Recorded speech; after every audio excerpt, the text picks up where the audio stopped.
हिंदू धर्म की कहानियों में भगवान शिव, जो संहार और बदलाव के देवता हैं, अपने कई रूपों के लिए जाने जाते हैं। हर रूप इंसानों के लिए एक गहरा सबक लिए हुए है। इन दिव्य रूपों में भिक्षुवर्य यानी भिखारी की कहानी ज्ञान की ताकत और दिखावे से परे देखने के महत्व का प्रमाण है। पीढ़ी दर पीढ़ी चली आ रही यह कहानी हमें सतहीपन से परे देखने और अपने भीतर मौजूद दिव्य चिंगारी को पहचानने के लिए आमंत्रित करती है। भिक्षुवर्य नाम ही बहुत कुछ कहता है। भिक्षु का अर्थ है भिखारी, जो विनम्रता और सांसारिक मोह माया से दूर रहने का प्रतीक है। वर्य का अर्थ है श्रेष्ठ या सर्वोत्तम, जो इस साधारण रूप में छिपे हुए दिव्य तत्व की ओर इशारा करता है। यह विरोधाभासी नाम आंतरिक मूल्य बनाम बाहरी दिखावे की गहन खोज के लिए मंच तैयार करता है। भगवान शिव ने अपनी असीम बुद्धिमानी में एक विनम्र भिखारी का रूप धारण करके एक कालातीत संदेश दिया।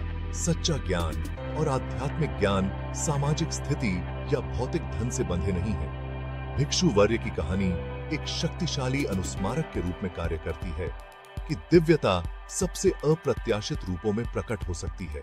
यह महानता के बारे में हमारे पूर्व कल्पित विचारों को चुनौती देता है और हमें एक समझदार दिमाग विकसित करने के लिए प्रोत्साहित करता है, जो सतहीपन से परे देख सके। भिक्षुवर्य की कथा को समझकर हम आत्म खोज की यात्रा पर निकलते हैं, अंततः स्वयं और दूसरों के भीतर दिव्य क्षमता को पहचानना सीखते हैं।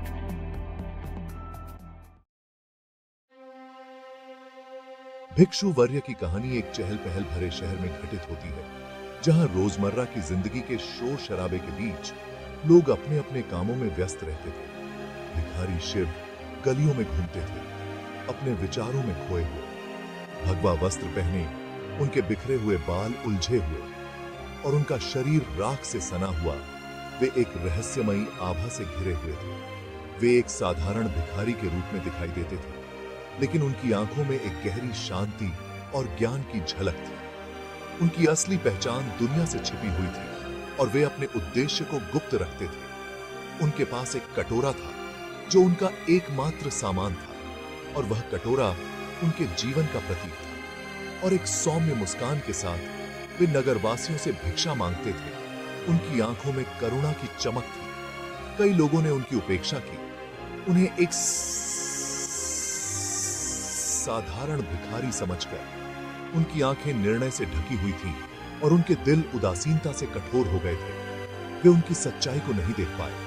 उन्होंने केवल उसका फटा हुआ रूप देखा और उनके सामने मौजूद दिव्य उपस्थिति को पहचानने में विफल रहे, जो उनके जीवन को बदल सकती थी। कुछ लोग दया से प्रेरित होकर उसके कटोरे में कुछ सिक्के फेंक देते थे, यह सोचकर कि वे एक साधारण भिखारी की मदद कर रहे हैं। इस बात से अनजान थे कि वे दान का कितना बड़ा काम कर रहे थे और उनके इस छोटे से कार्य का कितना गहरा प्रभाव हो सकता था। फिर भी भिक्षुवर्य ने सभी प्रसादों को समान रूप से स्वीकार किया। उनके दिल में उन सभी के लिए आभार था। उनका हृदय उन लोगों के लिए करुणा से भरा हुआ था जो उनके बाहरी रूप से परे नहीं देख सके, और वे उन सभी के प्रति दयालु थे। नगरवासियों को इस बात की जानकारी नहीं थी कि भिक्षुवर्य भौतिक जीविका की तलाश में नहीं थे, बल्कि वे एक उच्च उद्देश्य की खोज में थे। उनकी खोज कुछ और ही महान चीज के लिए थी, उनकी आत्माओं का जागरण और उन्हें सच्चे ज्ञान की प्राप्ति। प्रत्येक बातचीत के साथ उन्होंने उन्हें आत्मनिरीक्षण की ओर सूक्ष्मता से प्रेरित किया और उन्हें अपने भीतर झांकने के लिए प्रोत्साहित किया। उनसे भ्रम के पर्दे से परे देखने और वास्तविकता के वास्तविक स्वरूप को पहचानने का आग्रह किया, ताकि वे सच्चाई को समझ सकें। उनकी उपस्थिति हालांकि महत्वहीन लग रही थी, लेकिन उसमें एक गहरी शक्ति थी। उनमें दिव्य चेतना की चिंगारी को प्रज्वलित करने की क्षमता रखती थी और वे लोगों के दिलों में आध्यात्मिक जागरूकता को जगाने में सक्षम थे। अपने विनम्र आचरण और अटूट करुणा के माध्यम से भिक्षुवर्य ने सच्ची आध्यात्मिकता के सार को मतलब में एम्बॉडिड किया, और उन्होंने दिखाया कि सच्ची आध्यात्मिकता क्या होती है। उन्होंने प्रदर्शित किया कि सच्चा ज्ञान सांसारिक संपत्ति या सामाजिक प्रतिष्ठा में नहीं, बल्कि किसी के हृदय की पवित्रता और दृष्टि की स्पष्टता में निहित है। किसी के हृदय की पवित्रता और दृष्टि की स्पष्टता में निहित है, और यह सादगी में ही पाया जा सकता है। उनका हर कार्य एक मौन उपदेश था, और उनके हर कदम में एक गहरा संदेश छिपा था। विनम्रता और निस्वार्थता की परिवर्तनकारी शक्ति का प्रमाण था, और उन्होंने दिखाया कि सच्ची शक्ति विनम्रता और करुणा में निहित है।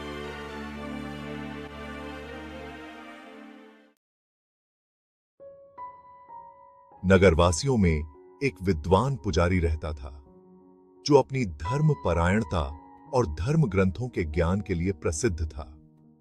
वह अपने कठोर अनुष्ठानों और धार्मिक सिद्धांतों के सख्त पालन पर गर्व करता था। वह अपने कठोर अनुष्ठानों और धार्मिक सिद्धांतों के सख्त पालन पर गर्व करता था। उसकी दिनचर्या में पूजा, ध्यान और धार्मिक ग्रंथों का अध्ययन शामिल था। एक दिन जब भिक्षुवर्य उसके पास भिक्षा के लिए पहुंचे, तो पुजारी अपनी आत्म महत्ता में खोया हुआ भिखारी को अपने हाथ से लहराते हुए खारिज कर दिया। उसने भिखारी को तिरस्कार भरी नजरों से देखा। जाओ, अपनी रोजी कमाओ। भिखारी, उसने उपहास किया। उसकी आवाज तिरस्कार से टपक रही थी। उसने भिखारी को यह कहते हुए दूर भेज दिया कि भीख मांगना एक पाप है। सच्ची आध्यात्मिकता अध्ययन और ध्यान में निहित है, मांगने में नहीं। पुजारी ने गर्व से अपने ज्ञान का प्रदर्शन किया। पुजारी के अहंकार से बेपरवाह भिक्षुवर्य धीरे से मुस्कुराए। भिक्षुवर्य की मुस्कान में एक गहरी शांति और समझ थी। मुझे बताओ, विद्वान पुजारी, उन्होंने पूछा। उनकी आवाज मधुर लेकिन सुरीली थी। सभी धर्म ग्रंथों का सार क्या है? भिक्षुवर्य की आवाज में एक अद्भुत मिठास थी। सभी आध्यात्मिक साधना का अंतिम लक्ष्य क्या है? भिक्षुवर्य ने अपने प्रश्नों से पुजारी को सोचने पर मजबूर कर दिया। पुजारी अपने ज्ञान का प्रदर्शन करने के लिए उत्सुक एक लंबे प्रवचन में शुरू हुआ, छंदों को उद्धृत करते हुए और जटिल धार्मिक अवधारणाओं पर प्रकाश डालते हुए उसने अपने ज्ञान का विस्तार से वर्णन किया। भिक्षुवर्य धैर्यपूर्वक सुनते रहे। उनकी शांत निगाहें अटूट थीं।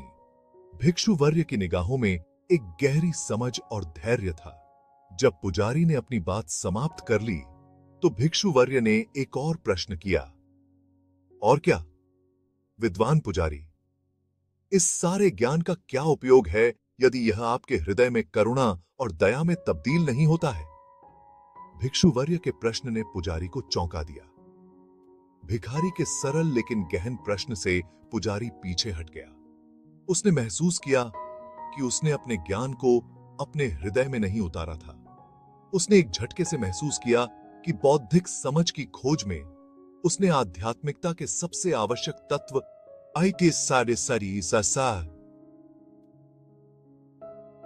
प्रेम को विकसित करने की उपेक्षा की थी। उसने अपने जीवन के उद्देश्य पर पुनर्विचार किया। विनम्र भिखारी के साथ इस मुलाकात ने पुजारी की धर्मपरायणता के भ्रम को चकनाचूर कर दिया। उसने अपने अहंकार को त्यागने का निर्णय लिया। इसने उसे अपने कर्मकांडों की खोखलेपन और करुणा की नींव के बिना अपने ज्ञान की शून्यता का सामना करने के लिए मजबूर कर दिया। उसने अपने जीवन में करुणा और दया को स्थान देने का संकल्प लिया।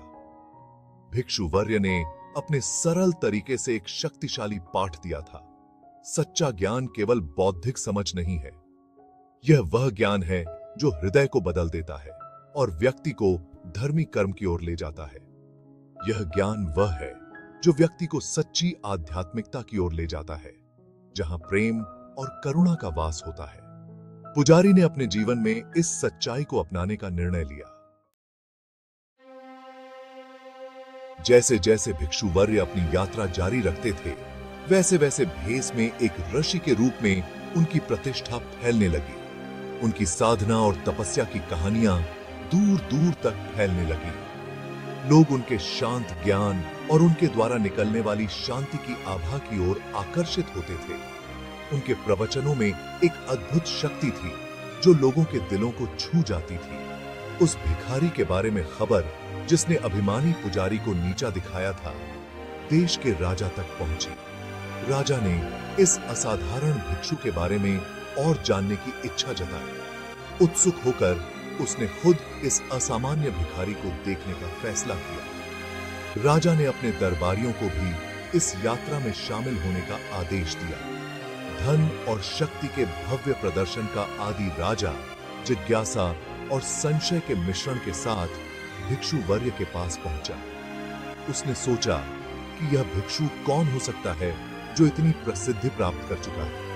उसने भिखारी को अपने महल में जगह और अपने धन में हिस्सा देने की पेशकश की। राजा ने सोचा कि शायद यह भिक्षु उसके महल में रहकर और भी अधिक ज्ञान प्राप्त कर सकेगा। आपको इस तरह जीने की कोई जरूरत नहीं है, राजा ने भिक्षु वर्य के साधारण वस्त्रों की ओर इशारा करते हुए कहा। उसने सोचा कि यह भिक्षु उसके महल में रहकर और भी अधिक ज्ञान प्राप्त कर सकेगा। मेरा आतिथ्य स्वीकार करो और गरीबी के इस जीवन को त्याग दो।